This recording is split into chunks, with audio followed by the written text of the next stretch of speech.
우리 2교시 시작하도록 하겠습니다.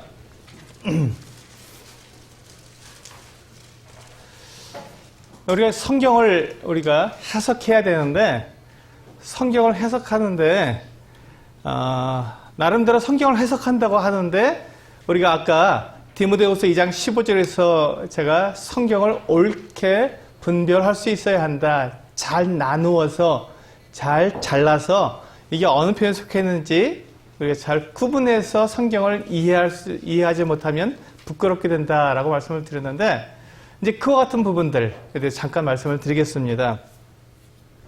여기 보시면 알레고리 성경 해석이라고 써 있습니다. 그렇죠? 알레고리 성경 해석이라고 써 있는데 좀 어렵습니다. 알레고리가 뭔가 그러는데 쉬운 말로 그냥 우화. 우화? 우화도 좀 어려운가요? 그럼 더 쉽게 이솝우화. 딱 오죠? 이솝우화 그러면 뭐 다 아니까요. 이솝우화의 특징이 뭐죠? 이솝우화는 거기에 굉장히 쉬운 말로 또 동물이나 또 사람들의 어떤 예를 들어서 어떤 교훈을 주는 그 같은 내용들이 굉장히 재미있는 내용으로 되어 있습니다. 그걸 우화라 그랬죠. 그래서 우화, 이솝우화. 근데 성경을 해석할 때 그 이솝우화처럼 그렇게 우화로 해석하는 것을, 우화적으로 해석하는 것을 알레고리 성경 해석이라고 합니다. 이해가 되시죠? 네. 그러니까 성경에 나와 있는 내용들을 쭉 보면서 이건 다 우리들에게 교훈을 받기 위해서, 하나님께서 우리에게 교훈을 주시기 위해서 이렇게 우화로 기록된 거야. 아담과 하와가 그 에덴 동산에 살았다. 이게 우화지. 하나님께서 흙으로 사람을 지으셨다. 그렇지. 이게 우화지. 이렇게 하나님께서 이렇게 사람을 흙으로 이렇게 빚어서 이렇게 만드신 것처럼 하나님께서 사람을 만드셨다는데 그걸 이해를 못하니까 하나님께서 흙으로 빚으셨다고 우화적으로 우리에게 말씀해 주신 거야. 이렇게 성경을 이해한 겁니다. 그렇게 가르쳤습니다. 그러니까 성경의 내용들이 뭐가 됩니까? 다 이야기식의 재미있는 동화와 같고 교훈을 받기 위한 내용들일 뿐이지 이것이 역사적이거나 또 어떤 사실적인 진리적인 내용을 가지고 있지 않고 하나님께서 사람들에게 하나님의 어떤 뜻, 하나님의 어떤 교훈, 사람들에게 말하시고자 하는 말씀하시는 그 내용들을 이해시키려고 사람들이 알아들을 수 있는 말로 기록해 놓으셨다. 그러니까 성경은 반드시 우화적으로 해석해야 한다라고 주장하는 분들이 이 알레고리 성경 해석을 하는 분들입니다. 그래서 이분들은 여기 보시면요, 성경이 하나님의 말씀이므로 단순한 문자적 의미를 넘어 신비한 의미를 가지고 있을 것이라고 보았다. 성경이니까 하나님의 경전인데 그게 어떤 쉬운 말로 기록되어 있을 리는 없다. 하나님께서 사람들에게 말씀하시는데 굉장히 신비롭고 아주 심오한 뜻이 성경 안에 들어있을 것이다 라는 이와 같은 생각을 가지고 성경을 읽으니까 성경을 읽으면서 그 안에 숨어있는 뜻, 아담과 하와가 선악과를 먹었다. 여기에 무슨 뜻이 숨어 있을까? 이걸 깊이 생각하는 것이죠.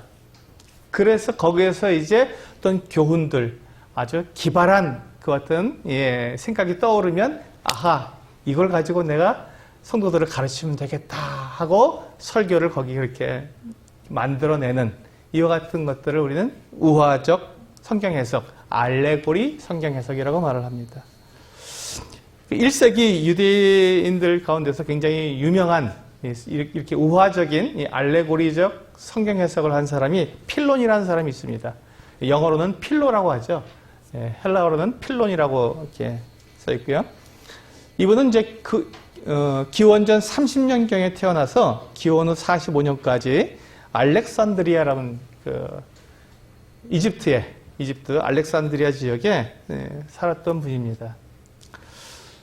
근데 이분은 이제 구약 성경 창세기를 그리스 철학, 특히 플라톤의 그 이데아 사상을 사용해서 알레고리 해석을 최초로 시도한 학자입니다.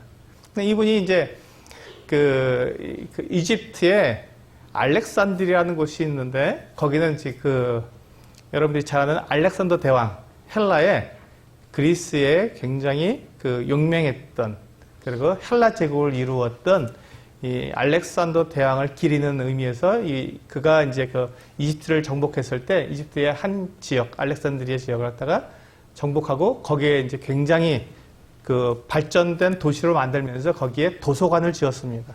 엄청난 도서관을 만들어 놓고 거기에 세상에 있는 모든 문서를 다 이 도서관에 두겠다고 하는 그런 야심찬 포부로 책을 모아놓고 거기에 학자들이 모여들게 만들었습니다.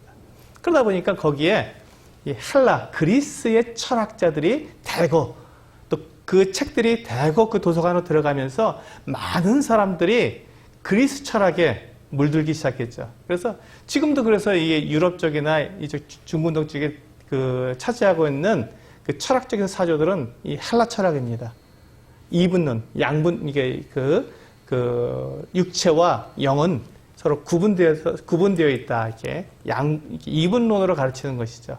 육체는 더러운 것이고 영은 거룩한 것이다. 그래서 이렇게 양분해서 가르치는 것.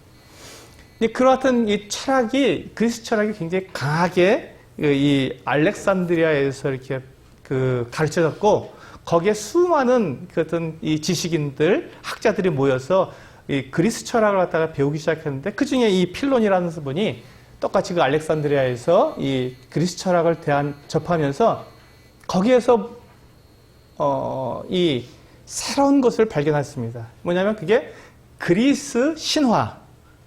여러분 그리스 로마 신화 잘 아시죠? 거기서 여러분들이 보시면 그리스 로마 신화를 보시면 가장 우리가 쉽게 접할 수 있는 게 뭐냐면 신들이, 그리스 로마 신화에 나오는 신들이 사람의 모습하고 별반 다를 게 없어요. 그들도 욕심쟁이고 또 분노하고 자기 절제를 못하고 굉장히 욕망적이고 그런 모습들이 신들의 모습에서 이렇게 쫙 나와 있는 거예요. 그러니까 이 필론이라는 이분도 그렇지만 많은 철학자들, 그리스 철학자들이 이걸 가르치기가 너무 어려운 것이죠. 사람들에게 신들이 이렇게 막 타락하고 이렇게 무절제하고 막 서로 싸우고 이런 모습들을 그냥 액면 그대로 이렇게 가르친다는 게 굉장히 어려웠던 거예요. 철학자들이 자기들이 생각할 때에도 그것을 액면 그대로 진짜 이렇다 이렇게 가르치기가 애매하니까 그것을 어떻게 해요? 우화적으로 가르치는 거예요. 제우스 신이 이렇게 막 화가 났다. 이게 이제 이런 뜻이다 하고 이렇게 부드럽게 바꾸어서 백성들한테 가르친 거죠. 그래야 그들이 제우스 신을 섬기게 되니까. 근데 그걸 가만히 이렇게 보니까 이 필론이라는 분이 보니까 성경에서도 하나님께서 진노하시고 사람들에게 벌을 내리시고 이런 모습들이 나오는데 사랑의 하나님이 어떻게 그렇게 하실까라는 생각이 들었는데 딱 보니까 이 그리스 철학에서 이 철학자들이 그 우화적으로 해석해서 가르치는 게 마음에 탁 와닿은 거예요. 그렇지. 하나님이 진노하셨다는 것은 이런 의미가 있는 거야 하고 새로운 의미를 거기에 부여한 것이죠.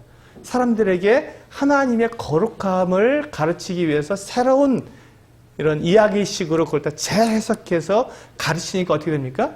그걸 받는 사람들이 그렇지 사랑의 하나님이 거룩하신데 막 그냥 진노하시고 화를 내시고 뭐 이런 것들은 어떤 다른 의미가 있을 거야 라고 받아들이기 시작한 것입니다. 그리고 어떻게 하나님께서 사람들하고 이렇게 같이 지내고 또 손이 있고 신인 동형적 이런 표현들 눈이 있고 귀가 있고 코가 있고 이런 것들이 그거는 어떤 의미가 있는 거지 하고 재해석을 해서 가르치기 시작한 것입니다. 그것이 바로 우화적 해석입니다. 알레고리적. 그래서 이제 이 필론이라는 분이 그렇게 가르치다 보니까 어때요? 굉장히 사람들이 성경의 하나님에 대해서 굉장히 빠르게 받아들이기 시작했고 또 하나님에 대한 그 거룩함, 하나님의 그 사랑, 하나님의 전능하심 이런 것들을 그냥 쉽게 받아들일 수 있게 된 거예요. 그러니까 이 필론이라는 분이 성경을 망가뜨리기 위해서 이 알레고리 해석을 한 것이 아니라 성경을 잘 가르치려고 그런 노력 가운데 알레고리적 해석을 하게 된 것이죠. 그런데 그것의 폐해가 엄청나게 크게 된 것입니다. 그래서 이제 이분이 그렇게 알레고리적인 가르침을 하다 보니까 그것이 오리겐이라고 하는 사람에게로 넘어오는데, 이 오리겐이 바로 그 알레고리 성경 해석의 대가입니다. 이분에 의해서 이제 그 알레고리적 성경 해석이 완전히 체계를 잡게 됐는데, 그래서 이제 두 번째 이제 교부 시대, 이제 1세기 이후에 이제 그 여기 보시면 180 주후 185년에서 254년 동안 살으셨던 이 성경 해석가 이 오리겐이라는 사람이 바로 The Principle이라고 하는 원리라고 하는 이 책에서 이 성경 해석의 원리입니다. 이분이 쓴 책인데요. 거기에서 이제 70인역 그 헬라어 성경의 잠언 22장 20절과 21절에서 신비한 것을 하나님께서 나에게 알게 하셨으니 그것을 내가 백성들에게 가르치리라 하는 이 어떤 것을 모토로 삼아서 나에게 하나님께 주시는 이 신비한 하나님의 말씀의 뜻, 그것을 내가 풀어서 백성들에게, 성도들에게 잘 가르치겠다는 의미에서 이 우화적 해석을 아주 정말 창세기부터 계시록까지 그냥 온통 다 우화적으로 다 해석을 했습니다. 이분의 목적이 뭐라고요? 이 성도들을 망치기 위한 것이 아니라 성도들이 하나님이 어떠한 분인지를 빨리 받아들일 수 있도록 하기 위해서 이렇게 했는데, 이게 이제 문제가 생긴 것이죠. 왜 그렇게 되냐면, 우리가 성경을 해석할 때 성경을 우리가 해석하는 목적이 있죠. 어떤 목적이냐면 하나님께서 우리에게 말씀하시는 바가 무엇인지 알고 그것을 정확하게 알려주려고 우리는 성경을 해석합니다. 근데 이분은 반대가 된 거예요. 내가 알고 있는 그 하나님, 내가 믿고 있는 그 하나님이 이와 같은 분이셔야 되는데, 그분이 이와 같은 분이 되려면 성경을 이렇게 해석해야 한다라고 거꾸로 접근하게 된 것이죠. 이해가 되십니까? 이게 이해가 돼야 우리가 이제 성경을 정확히 해석할 수 있는 길로 접어들게 됩니다. 하나님은 거룩하시다라고 말을 했을 때 맞죠? 이 명제는 분명합니다. 그렇죠? 하나님 거룩하시다. 근데 하나님이 거룩하시려면 성경에 나와 있는 하나님이 거룩하시지 않은 것처럼 보이는 모든 문장들을 어떻게 해석한다고요? 우화적으로 해석해야. 이건 이런 뜻이야 하고 재해석해야. 좀 더 교훈적인 뜻으로 해석을 해야 하나님이 거룩하시다는 것에 침해가 안 되니까 성도들이 하나님 거룩하시다는데 왜 이렇게 분노하시고 왜 이렇게 하시지? 라고 생각하면 하나님의 거룩하심을 받아들이지 못하니까 그것이 염려되어서 자기 나름대로 성경을 바꾸어 버린 거죠. 성경의 내용을, 의미를 바꾸어 버린 것입니다. 무슨 이유로? 하나님이 거룩하시다는 것, 하나님이 전능하시다는 것을 성도들에게 각인시키고 교훈해 주기 위해서. 그러니까 목적은 굉장히 선한 것처럼 보이는데 방법이 좀 잘못된 것이죠. 내 생각에 하나님의 말씀을 끌어와서 재해석했기 때문에 이게 문제가 되기 시작한 겁니다. 근데 오리겐이라는 이분, 아까 필론이라는 그분, 이런 분들이 다 의도는 참 선한 의도였어요. 그래서 성경학자였고 하나님을 정말 신실하게 믿는 분들이었음에도 불구하고 자기들의 생각에 성경을 맞추었기 때문에 여기서 문제가 된 겁니다. 그래서 우리가 오늘 이 시간에 성경 해석의 원칙을 배우는 가장 중요한 그 목적이 바로 이것입니다. 내가 알고 있는 것, 내가 가르치고자 하는 내용을 거기에 대한 근거를 성경에서 끌고 와서 가르치면 잘못된다는 것이죠. 오해가 생기고 문제가 있다는 것입니다. 그 반대로 성경에서 무엇이라고 말씀하고 있는지를 내가 쭉 보고 하나님께서 이렇게 말씀하셨구나 하는 것을 내가 모아서, 그러니까 하나님께서 이렇게 말씀하셨으니까 우리는 이렇게 살아야 합니다 하고 가르치는 것이 우리가 성경을 해석하는 이유입니다. 이 두 가지의 차이점을 이해하시겠습니까? 비슷한가요? 네. 굉장히 비슷한데 이 방법은 정반대입니다. 좀 이따 제가 다시 말씀드리겠습니다. 그래서 이 오리겐이라는 사람은 이렇게 말을 했습니다. 세 가지 방법으로 성경을 해석해야 되는데, 성경에는 데살로니가전서 5장 23절에는 인간의 3요소, 그렇죠? 영과 혼과 몸이 있는데, 이 몸은 문자적 의미, 그러니까 성경을 봤을 때 우리가 착 이해할 수 있는 것. 하나님께서 아브라함을 부르셨다. 우리 다 이해할 수 있지 않습니까? 근데 그것은 그냥 하나님께서 이 아브라함을 갈대아우리에서 부르셨다는 이 내용을 들었을 때, 읽었을 때 그냥 그렇게 이해가 되는 것은 굉장히 저급한 이 몸에 해당되는 내용이다. 오리겐이라는 분이 이렇게 이해를 한 겁니다. 두 번째, 혼. 이건 도덕적인. 하나님께서 그 아브라함을 부르신 그 내용을 통해서 어떤 도덕적인 것이 있을까 하는 것을 생각해낸 것이죠. 세 번째, 영은. 거기에 하나님께서 아브라함을 부르셨다는 것은 굉장히 심오한 뜻이 있다. 영적인 뜻이 있다. 라고 말을 하는 것. 이것이 이렇게 세 부분으로 나누어서 성경을 이분은 이해하게 된 것이죠. 신비한 뜻, 영적인 뜻을 이제 주장하게 되었습니다. 그래서 이 오리겐은 문자적인 의미를 무시하진 않았지만, 그러나 이 영적인 의미와 문자적 의미를 균형 있게 해석하지는 못했습니다. 어디에 치중했을까요? 영적 의미에 치중했죠. 그래서 우리는 이것을 우리가 요즘 이제 그 성경 해석에서 말할 때 영해라고 말을 합니다. 영해. 영해가 뭐죠? 영적인 의미를 부여해서 해석하는 방법, 이렇게 말을 합니다. 영적인 의미를 부여해서 해석하는 방법. 그러니까 우리가 이런 것들을 이제 우리가 쉽게 우리가 그 접할 수 있는 부분은 특히 이제 성막 공부할 때, 빨간색, 또 뭐 흰색, 파란색, 뭐 금색, 이런 그 여러 가지 색깔들이 나올 때 빨간색은 뭘 의미한다고요? 예수님의 보혈. 이렇게 되면 이제 문제가 생깁니다. 그 빨간색 실이 예수님의 보혈을 의미한다고 하는 성경적 근거가 어디 있죠? 없습니다. 우리의 상상으로 만들어낸 거, 내 생각으로 만들어낸 거죠. 그렇게 연결되면 참 좋겠다 하는 내 바람으로 또 성도들에게 그렇게 딱 얘기하게 되면, 그 성막을 통해서 예수님의 보혈을 생각할 수 있겠구나 하는 생각을 갖게 되니까 그걸 쑥 받아들이지만, 성경 어디에서도 그 빨간색 실이 예수님의 보혈을 상징한다고 나타낸다고 말한 부분은 단 한 구절도 없습니다. 그럼 그거 어디서 나온 거니까요? 우리의 상상에서 나온 거죠. 우리 생각에서 나온 겁니다. 그것이 바로 영해입니다.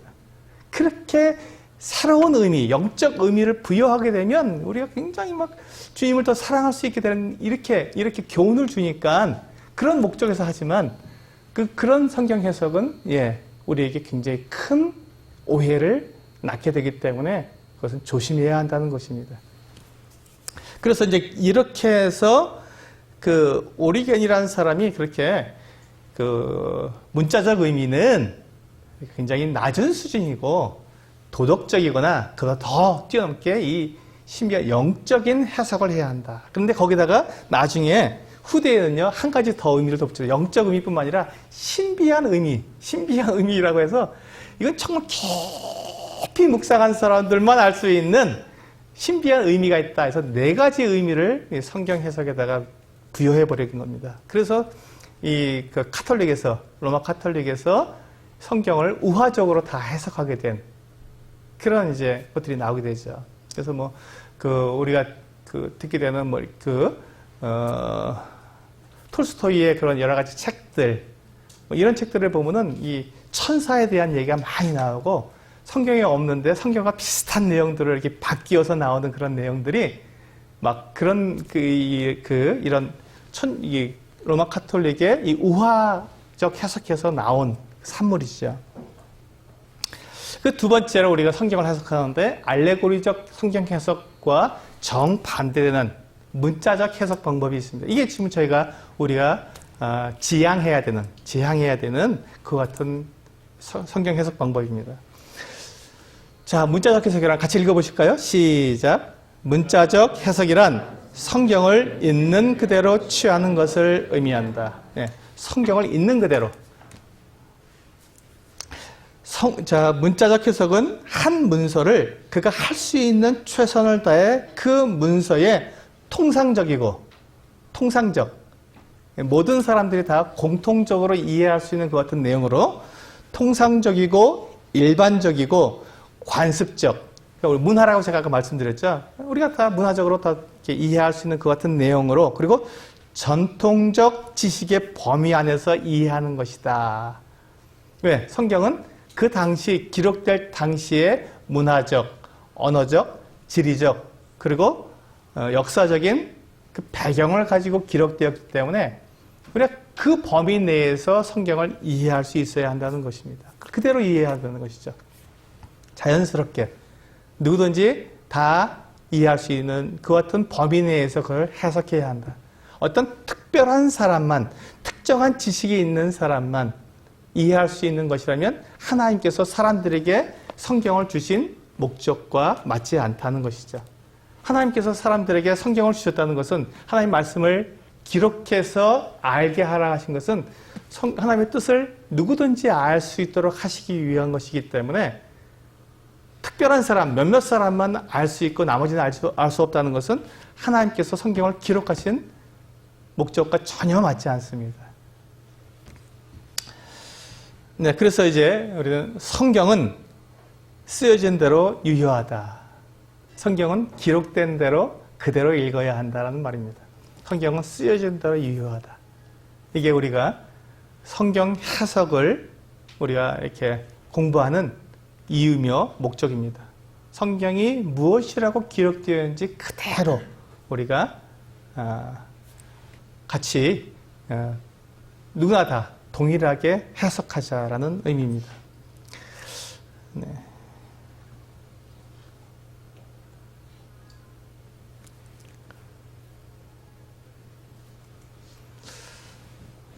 네, 이제 우리가 성경을 해석하는데, 이제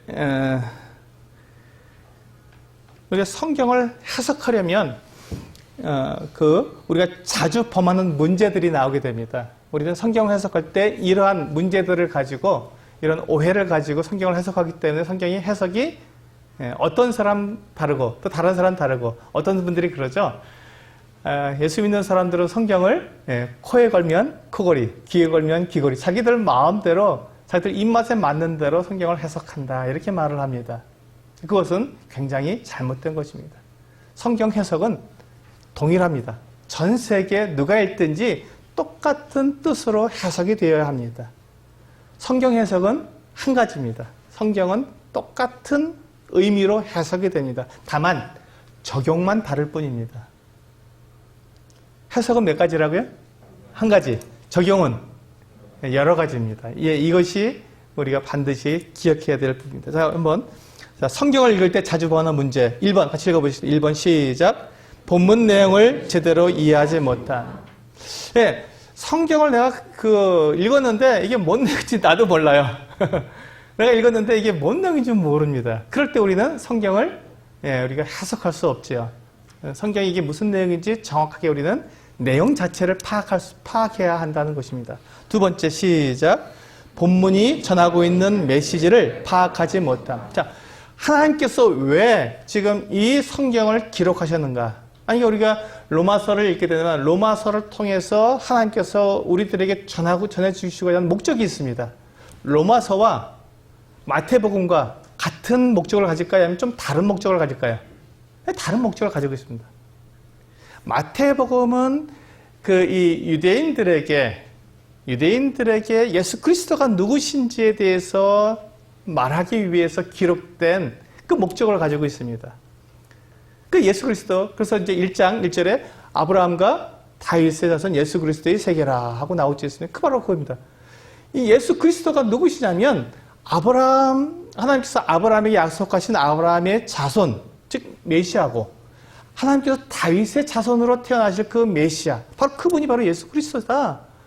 근데 그분이 왜 그런 그분이냐라는 것을 자세하게 하나하나 설명해 놓고 있는 것이 마태복음입니다. 그런데 로마서는요?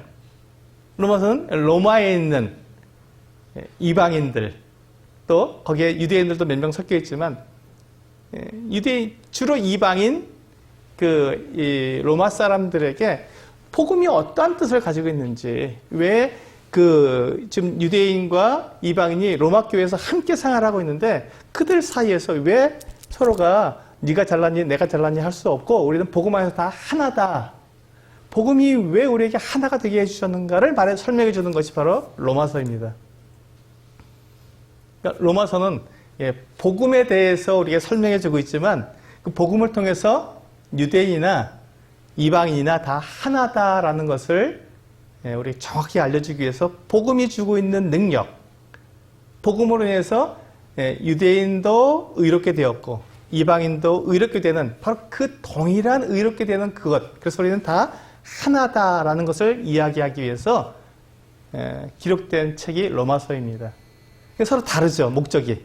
그 목적을 알고 그 성경을 읽어야, 그래야 그 내용을, 그 메시지, 그죠? 이 메시지를 알아야 되는데 그거 모르고 마태복음 읽는 거나 로마서 읽을 때나 똑같은 아무 무감각하게 그냥 읽게 되면 여기서 문제가 생긴다는 것이죠. 세 번째, 같이 읽어보시겠습니다. 시작. 자신의 기존 지식이나 경험에 의해 해석함. 네. 선입견. 마태복음. 그러면, 낳고. 이런 책이 있는, 어려운 책, 지겨운 책. 이런 선입견을 가지고 읽으면 그냥 재미없어요. 근데 거기에 대해서 분명한 우리가 그 선입견이 아니라 성경 그 자체가 우리에게 무슨 말씀하고 있는가, 이 메시지, 이 목적을 가지고 내가 알고 그것을 하나하나 해결하기 위해서 그 목적에 이것이 왜 부합하는가, 왜 이것을 썼는가 하는 것을 우리가 자꾸 넣어서 적용시켜서 읽다 보면 재밌습니다. 그리고 내 경험에 의해서 이건 이런 거야 하고, 내가 전에 말씀 시간에 어떤 형제님이 말씀하시는 거 들었어, 이게 이런 거야 하고 그냥 경험에 의해서 그것을 싹 지나가 버리면 내가 그 의미를 정확하게 해석할 수 없게 된다는 것입니다. 네 번째, 시작. 결국 왜곡된 적용을 하게 됨. 네, 이런 문제가 생기는 것이죠. 내가 성경을 정확하게 분별하지 않고 그냥 선입견을 가지고 이거 그냥 이런 건가 보다 하고 그냥 이렇게 지나가게 읽게 되었을 때, 그 내용을 파악하지 못한 상태로 그냥 읽었을 때 우리는 왜곡할 수 있다는 것이죠. 중요한 단어들을 빼놓고 그냥 연결시킬 때가, 그래서 이거 책을 읽을 때도 그렇게 하거든요. 책을 꼼꼼하게 안 읽고 그냥 쑥 읽게 되면요, 중간중간에 있는 중요한 부분들을 빼면 이게 그냥 앞뒤가 서로 연결돼서 중간에 있는 것도 쏙 빠져서 전혀 다른 말을 하게 되는데, 성경도 그렇게 될 수 있다는 것입니다. 누가 누구에게 어떻게 말을 하는 것인지에 대해서 정확히 알고 그래야 정확한 적용을 할 수 있습니다. 우리가 성경을 해석하는 목적은 올바르게 적용해서 우리의 삶이 변화되는 것을 목적으로 하고 있습니다. 그러니까 적용이 굉장히 중요하죠. 네, 성경 해석을 어떻게 해야 되는가? 우리 네 가지 방법이 있는데요. 같이 한번 읽어보시죠. 1번 시작. 성경은 맥락 속에서 해석해야 한다. 이게 무슨 말일까요? 맥락 속에서. 성경은 글입니다. 이건 책이에요, 그렇죠? 책이니까 우리가 소설을 읽든지 또 어떤 전문 서적을 읽든지 다 그 글의 흐름이 있지 않습니까? 글의 흐름을 따라서 우리가 읽어야 한다는 것이죠. 근데 글의 흐름에 따라서 읽지 않고 한 문장만 똑 떼서 읽으면 오해할 수 있습니다. 우리가 대표적인 이렇게 맥락에서 해석하지 않는, 내게 능력 주시는 자 안에서 내가 모든 것을 할 수 있다. 대표적이죠. 우리가 이게 참 좋습니다. 이 말씀이 너무너무 좋은 말씀이죠. 근데 이 말씀이 맥락 속에서 읽게 되면 내게 능력 주시는 자 안에서 내가 모든 것을 할 수 있다는 말은, 지금 바울이 자기가 가난한 처지에 있든지 또 돈이 좀 있어서 이렇게 누가 선물을 주어서 그것을 가지고 좀 풍부한 위치에 있든지 그것은 아무 문제가 안 된다. 내가 풍부해 있든지 비천해 있든지 내가 그것을 다 감당할 수 있는, 어느 환경에서 내가 살 수 있는 것 같은 나는 힘이 있다. 왜? 바로 내게 능력 주시는 자, 내가 어느 위치에 있든지 나와 함께 하시는 그분, 그 예수 그리스도와 함께 있기 때문에 나는 그 모든 것들 다 어떤 상황에서 내가 살 수 있다. 모든 것을 할 수 있다. 가난해도 문제가 안 되고 부자가 되어도 문제가 안 된다라는 것을 이야기한 건데, 우리는 그 말씀만 떡 떼서 보면 모든 것을 내가 하고 싶은 거 다 할 수 있는 말씀으로 우리가 오해할 수 있습니다. 근데 그 말씀을 그렇게 문장에서 떼내는 것이 아니라 우리 성경을 해석할 때는 문장 속에서 해석하라는 것이죠. 맥락 속에서. 네, 2번 같이 읽겠습니다. 시작. 역사적, 문화적, 문학적 맥락 속에서. 그렇습니다. 그러니까 맥락이라는 것은 그렇겠지만 앞뒤 문장의 그 어떤 그 문장 안에서 해석할 뿐만 아니라 그것을 해석할 때는 역사적으로 이게 무슨 배경이 있는가, 문화적으로 어떤 배경이 있는가, 또 문학적으로 이게 시인지, 예언서인지, 뭐 이런 아니면 비유인지 이런 다양한 문학적인 장르가 있는데 그 다양한 장르 속에서 우리는 그것을 이해해야 한다는 것이죠. 잠언은 잠언으로 해석해라 라는 말이 있습니다. 잠언은 뭘로 해석하라고요? 잠언이란 말이 무슨 뜻인가요? 네, 우리가 이제 쉽게 알 수 있는 격언 이렇게 할 수 있는 됩니다. 잠언은 뭐라고요? 네, 격언 이렇게 하시면 돼요. 뭐 또 다른 말로 더 쉬운 말로 하면 속담 이렇게 하면 너무 제가 해석한 건가요? 너무 이렇게 쉽게 푼 건가요? 잠언은 가르치는 글입니다. 가르치는 글. 사람들에게 교훈을 주고 사람들에게 지혜를 주기 위해서 격언, 속담 이런 식으로 우리에게 인생에 있어서의 굉장히 중요한 가르침을 주기 위해서 기록된 글들입니다. 잠언은 잠언으로 해석해야지 잠언에서 교리를 만들어내면 안 됩니다.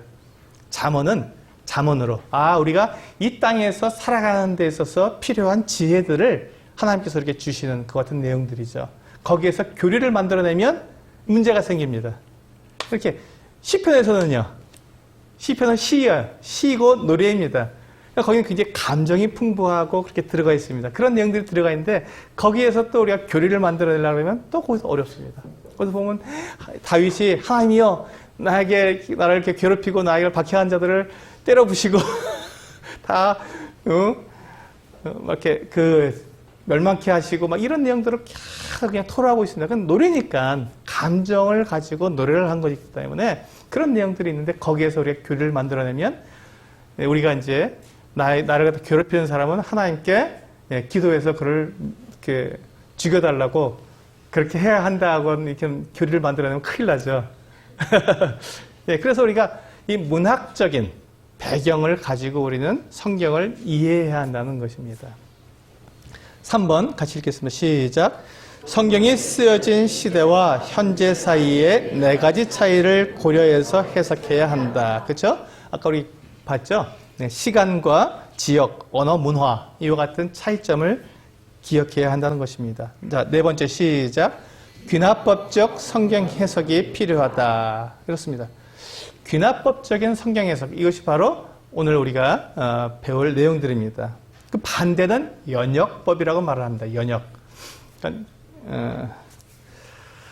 우리가 이제 귀납법적 성경 연구를 하게 되는데 귀납법 이게 굉장히 어렵죠. 말 자체가 어렵습니다. 그래서 연역 굉장히 어렵고요. 근데 이것에 대해서 좀 설명을 드리겠습니다. 귀납법적 성경 연구라는 것은 여기서 보는 것처럼 관찰을 하고 그것에 연구를 해서 그 관찰된 것과 연구한 것이 모여서 내가 무엇에 대해서 관찰해 봐야겠다는 주제를 설정하게 되는 것입니다. 여기까지 이해가 되십니까? 내가 성경을 읽었는데 성경을 쭉 읽다 보니까 하나님은 사랑이시다라는 말이 계속 나오는 거예요. 또 사랑이 나오고 그래서 읽어보고 여기서 좀 하나님 사랑이시라고 하는데 도대체 이 하나님의 사랑이 무엇인가 하는 것을 내가 성경 읽다 보니까 여기도 사랑 나고 저기도 사랑 나니까 그것들을 쭉쭉 모아보다 보니까 이제 하나님은 사랑이시구나 하는 것을 주제를 내가 만들 수 있게 된다는 것이죠. 무엇 때문에? 성경을 읽다 보니까 읽고 쭉 그 주제들이 만들어졌기 그런 것들이 나오니까 그것들 쭉 모아보니까 하나님은 사랑이시다는 주제가 만들어졌다는 것이죠. 그래서 그것을 가지고 또 다시 관찰을 하는 것이죠. 관찰을 하고 자세히 이제 그것들을 나누어 보고 그렇게 해서 그것을 관찰한 것을 가지고 이제 정확하게 해석을 하게 돼서 결론을 내는 것. 그러니까 이것은 내가 선제적으로 어떤 주제를 딱 설정해서 그것을 가지고 내가 연구를 하는 것이 아니라 관찰해 보는 것이 아니라 내가 성경을 쭉 읽다 보니까 여기도 이런 내용이 나오네 여기도 이런 내용이 나오네 하나님 정말 이렇게 우리를 사랑하셨구나 하는 것들을 쭉 모아보다 보니까 주제가 만들어지게 되고 그 주제를 가지고 좀 더 깊이 연구해서 결론을 내는 것 이것을 귀납법적 성경 연구라고 합니다. 그리고 반대, 이거 같이 보셔야 되는데, 연역적 성경 연구 방법이 있습니다. 이것은 뭐냐면, 이것은 똑같이 관찰이 있고 연구가 있죠. 똑같이 있습니다.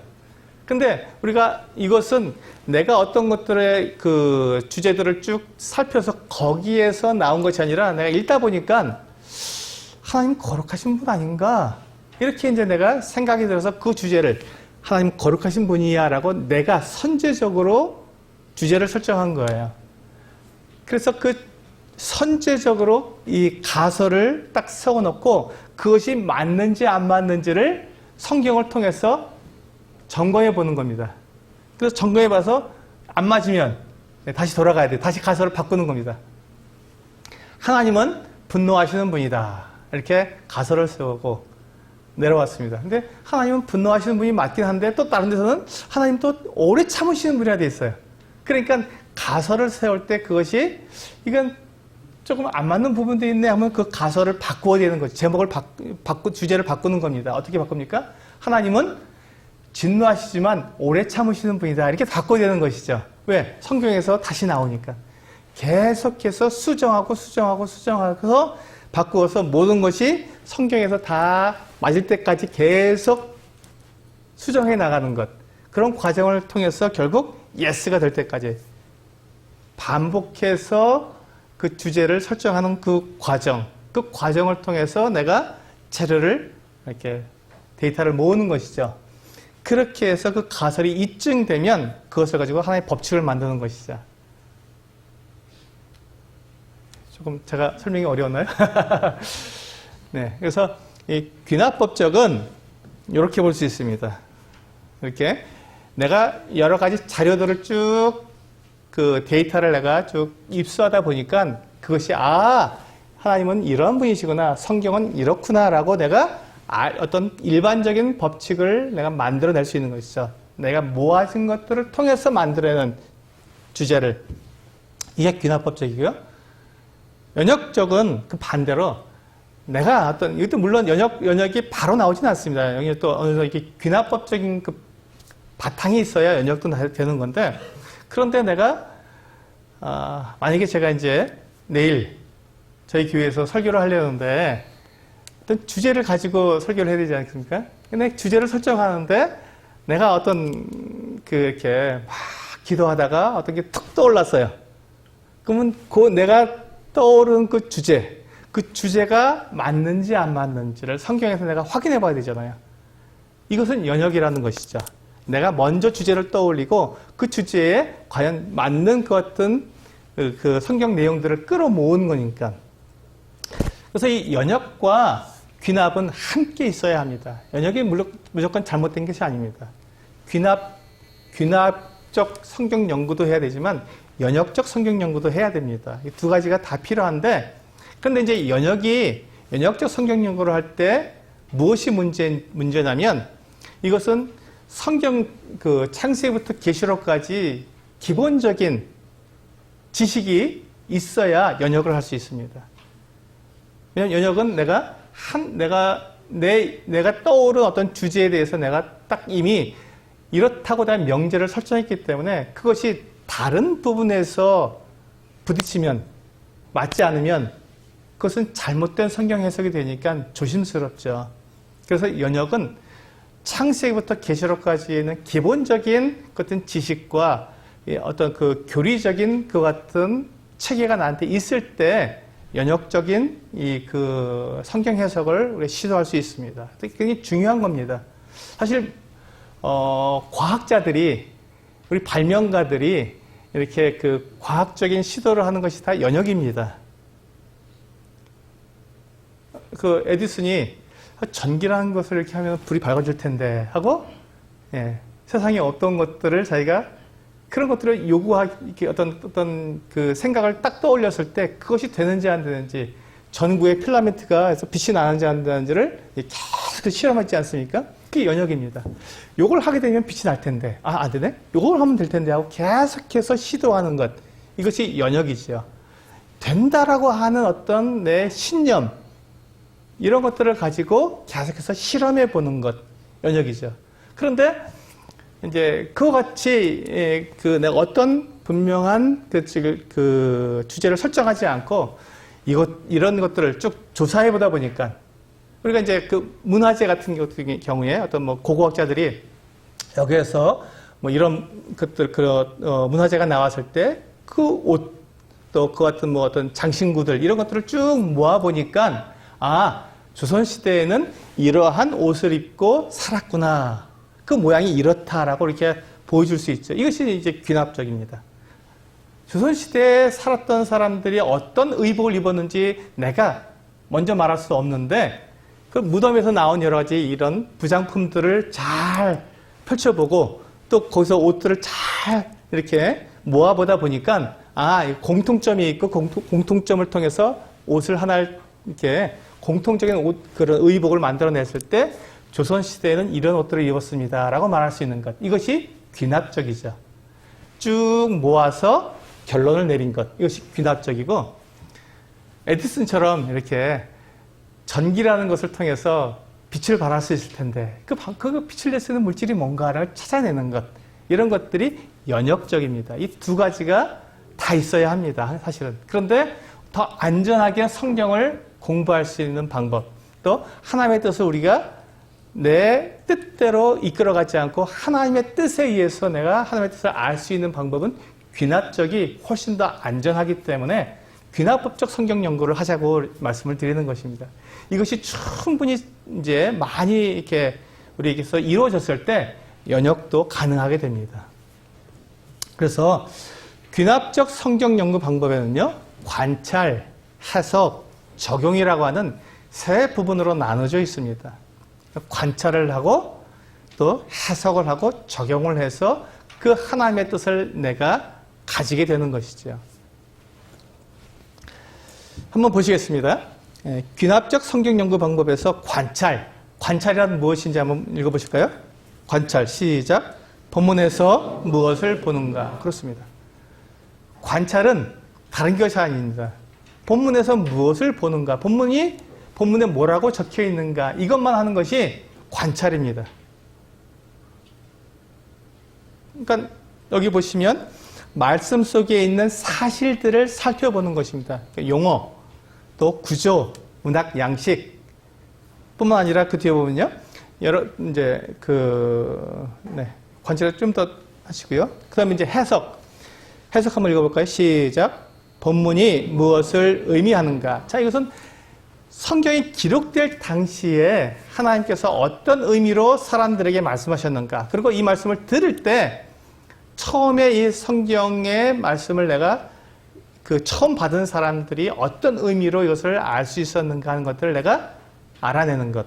그것을 해석이라고 말을 합니다. 세 번째, 적용. 시작. 말씀이 내 삶에 어떻게 역사하는가. 그렇죠. 하나님의 말씀을 들었는데 그 뜻이 이제 내 삶에서도 그 하나님의 그 원리, 하나님의 그 뜻, 하나님의 계획, 하나님께서 나에게 하신 약속들이 나에게 어떻게 이루어져야 되는 것인가를 내가 알아내는 것, 그것을 내가 결정하는 것을 적용이라고 말을 합니다. 우리 이제 관찰에 대해서 보실 텐데요. 관찰. 같이 한번 읽어보시겠습니다. 수사관만 읽어보겠습니다. 시작. 수사관의 입장에서 본문이 무엇을 말하고 있는가. 우리 어떤 사건, 사고가 발생했을 때 경찰관이 가서 이제 그 사건, 사고가 일어나는 그곳의 현장을 어떻게 합니까? 샅샅이 뒤지죠. 샅샅이 뒤집니다. 왜? 그 사건이 왜 일어났는지를 알아보기 위해서 모든 증거물들을 다 찾아봅니다. 그와 같은 마음으로 관찰은 그렇게 하는 것이죠. 성경에서 어떤 일이 있을 때 이게 왜 이런 일이 일어나는가? 거기 누가 이 일을 했고 그 대상이 누구이며 어떤 목적으로 이런 일이 일어나는가를 자세히 하나도 빠짐없이 다 일일이 살펴보는 것을 관찰이라고 합니다. 그래서 구조, 문맥, 접속사, 또 반복, 비교, 대조. 근데 제일 중요한 것은요, 여기에 관찰할 때 내 생각을 넣으면 안 된다는 것입니다. 관찰할 때는 성경에 있는 것만 가지고 관찰하셔야 됩니다. 성경에 없는 걸 자꾸 내가 넣으려고 하니까 거기서 문제가 생기는 거거든요. 관찰할 때는 성경만 가지고 관찰하셔야 합니다. 성경만 가지고. 그리고 본문만 가지고 관찰하셔야 됩니다. 특별히 관찰할 때는요, 성령님의 인도하심을 구하는 기도를 해야겠죠. 그 다음에 본문을 여러 번 읽습니다. 정말 여러 번 읽으셔야 됩니다. 여러 번. 그리고 스스로 단락을 나눠봅니다. 이것은 우리가 주제 파악, 문단 나누기 많이 들어본 내용이죠. 주제 파악, 또 문단 나누기, 이걸 하는 게 관찰입니다. 잘 나누는 것. 그리고 주요 단어들, 접속사, 그러나, 그러므로, 그런데, 이런 내용들이 나오면 대단히 중요한 겁니다. 그러나가 나오면 앞에 문장과 뒤에 문장의 내용이 달라지죠. 그러므로 그랬으면 앞에서 말한 내용들의 결론을 내리는 것입니다. 이것을, 이 접속사들을 굉장히 주의해서 보셔야만 이 성경을 관찰하는데 아주 굉장히 잘하시는 전문가가 되십니다. 이 접속사. 그리고 여기 보시면 누가 언제 어디서 무엇을 어떻게 왜, 육하원칙이죠. 이 육하원칙을 우리가 가지고 관찰하셔야 됩니다. 누가 그런 것이지? 왜 그런 것이지? 언제야? 이렇게 이와 같은 육하원칙을 그 본문에 넣어서 내가 자세히 살펴보셔야 됩니다. 성경은 주로 사람들에 대한 얘기가 나옵니다. 그러니까 우리가 관찰할 때 세 가지 굉장히 중요한 요소가 있는데 사람입니다. 누가 했느냐. 그런데 성경에는요, 사람이 나오는데 사람 중에서도 대명사가 참 많이 나옵니다. 그가 누군지, 우리들, 때 우리가 누군지, 이것을 다 풀어주지 않으면 우리는 헷갈리게 됩니다. 대명사가. 너 그랬을 때 너가 누군지, 나 그랬을 때 나가 누군지, 이것이 정확하게 풀어내어서 옆에서 기록하시지 않으면 헷갈릴 수가 있습니다. 그러나 너희는 이렇게 했을 때 너희가 누군지, 이거 헷갈리면요, 정말 엉뚱한 해석이 나오게 됩니다. 그들이 누군지, 이것들이 정확하게 대명사를 푸는 게 관찰해서 제일 어렵습니다. 대명사를 푸는 게 가장 어렵습니다. 그래서 이 부분은 정말 신경을 곤두세우고 대명사가 나왔을 때 바로바로 누군지를 내가 알아내야 하는 것이죠. 대명사를 풀어야 됩니다. 그리고 사람이 중요하고요. 그 다음에 시간, 언제 그렇게 했는지, 그리고 장소, 어디에서 그런 일이 있는지, 이 세 가지 요소는 굉장히 중요합니다. 네. 그래서 우리가 관찰할 때 본문을 주의 깊게 읽어야 합니다. 그리고 본문을 처음 대하는 것처럼 읽어야 합니다. 주의 깊게 읽으려면 잘 아는 내용이니까 하고 쑥 읽으면요, 정말로 우리가 주의 깊게 읽지 못합니다. 그래서 처음 읽는 것처럼, 오늘 내가 처음 마태복음 1장을 내가 읽는다 생각하고 낳고 나올 때 그것이 왜 낳고 나온지를 알아야 하는 것이죠. 왜 마태복음 처음 시작하는데 그렇게 지루한 족보 이야기가 나오는지 그 이유를 알아야 됩니다. 그 이유를 알면 그 족보가 지겨운 게 아니라 재밌는 내용이 되는 거예요. 그 안에 굉장히 많은 이야기들이 숨어 있고 거기에 그 중요한 의미들이 거기 숨어 있다는 것을 알게 되면요, 그 족보가 그렇게 중요하게 느껴지고 재밌습니다. 아, 여기에 이 사람이 들어있구나, 이런 이야기들이 거기서 나오게 되는 것이죠. 연애편지를 읽는 것처럼 읽는다. 연애편지를 왜 읽습니까? 그 사람을 생각하면서 사랑하니까 뭐라고 말하는지 자꾸 보고 싶으니까 계속 반복해서 읽는다는 말하죠. 하나님께서 왜 나에게 이 말씀을 주셨는가를 자꾸 반복해서 읽으라는 말입니다. 반복하며 또 생각하며 읽는다. 그리고 전체와 부분을 관련 지어가며 읽는다. 이게 이제 뭐냐면 숲과 나무를 함께 보라는 것입니다. 제가 아까 이제 마태복음의 기록 목적을 전체 숲에 대해서 말씀드렸죠. 로마서와 비교해서 이 숲에 대해서 말씀드렸습니다. 근데 그것이 어떻게 이루어졌는지 하나하나 각 장마다, 또 각 문단마다, 또 각 절마다, 각 단어마다 그것이 어떻게 전체와 연결되어 가는지를 생각하면서 읽으라는 것이죠. 그게 관찰입니다. 어려운가요? 네, 얼마든지 연습하면 다 됩니다. 그래서 우리가 이 마지막 전체와 부분을 관련 짓는 것, 그래서 이 전체에 대해서 내가 로마서를 읽으면 로마서를 왜 썼는지 로마서의 기록 목적을 알고 거기에 맞춰서 하나하나 이렇게 각 장마다 읽어가면 그 이유를 알게 되는 거죠. 왜 이 말을 했는지, 사도 바울이 왜 그 말을 썼는지를 이해할 수 있게 됩니다. 그래서 우리는 반복되는 용어, 이런 부분들에 대해서 우리는 주의 깊게 보셔야 합니다. 고린도서 13장을 읽으면 거기에 계속해서 반복되는 게 사랑, 사랑, 사랑, 사랑 나옵니다. 왜 사랑이 나왔는지, 사랑이 그 무엇과 대조되고 있는지, 또 그 사랑이 도대체 다른 것과 비교했을 때 사랑을 뭐라고 말씀하시는지에 대해서 우리가 읽다 보면은 그렇게 정리하다 보면 관찰이 되는 것이죠.